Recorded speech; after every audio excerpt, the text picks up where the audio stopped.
All right. Hello, guys. Yo, we got that nice rally that we were expecting. This is perfect. We got it. We got the double top here. It's very obvious that you're going to get some sort of volatility here in the supply zone. Previous high rolled over. Looked like it wanted to go. Very spiky. This still has a lot of momentum in it. Then we got the double test and the rollover. It's very unlikely that this did a double top, rolled over, and then just went down for one day into support, and it just bounced off the FOMC and it's just going to go up. Just unlikely. So it's just so unlikely. I remember these 2 days were very violent and specific to the upside, and we bounced right off of them really cleanly off the FOMC. Also, we're right around the 618 retracement, which is pretty clean off of the first pullback off of a move here. I don't think it's going to be that easy.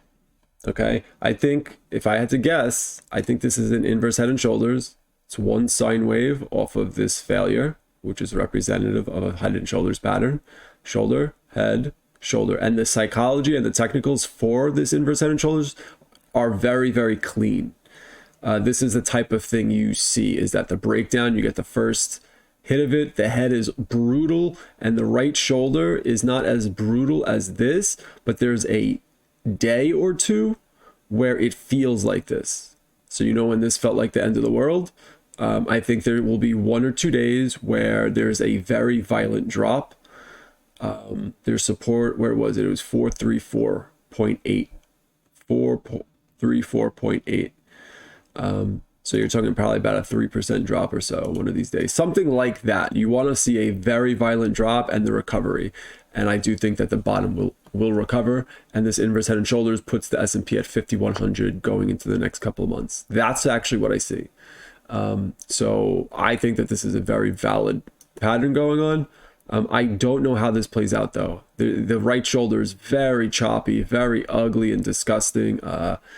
You can't tell how it's going to pop, but you're looking for some sort of a strong move to the upside.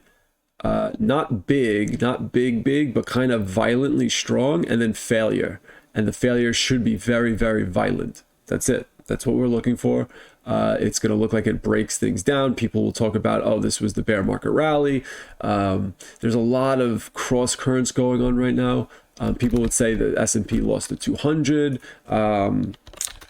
All sorts of things. You have the massive VIX resistance here at 30 right here. This is 30.1, massive resistance. If we can somehow get there within the next couple of 2 weeks, I would say would be the bottom if it happens. Within about 2 weeks, goes into right into before the big tech earnings, which I think will probably carry the market higher.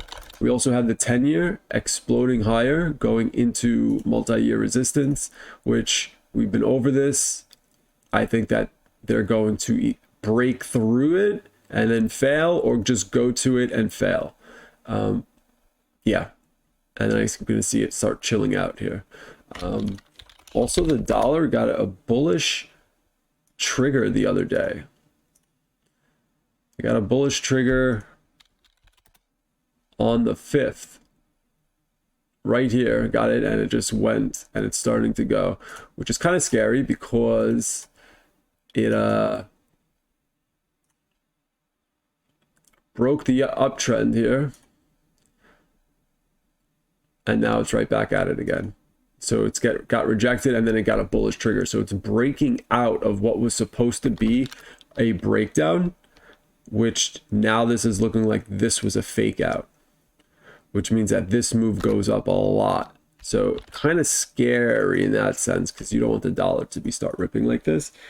But I still think that this will start to get pushback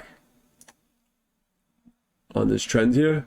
We're at the 200 monthly for the first time since 2018 top. There's no way that you're going to go through this and just keep going.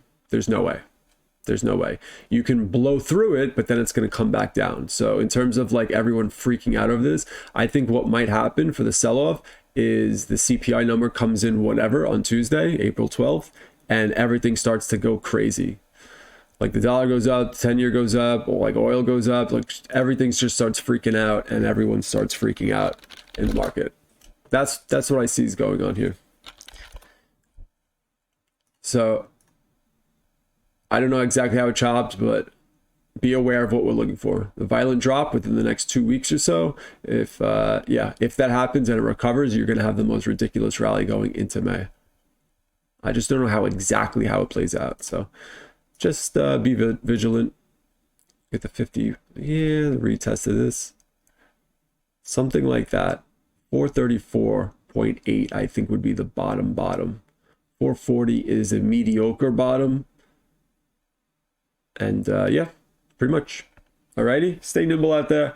And we're almost home free with this massive rally and everything rally. And time to short the market after that. It's going to be amazing. Alrighty, peace out. Peace.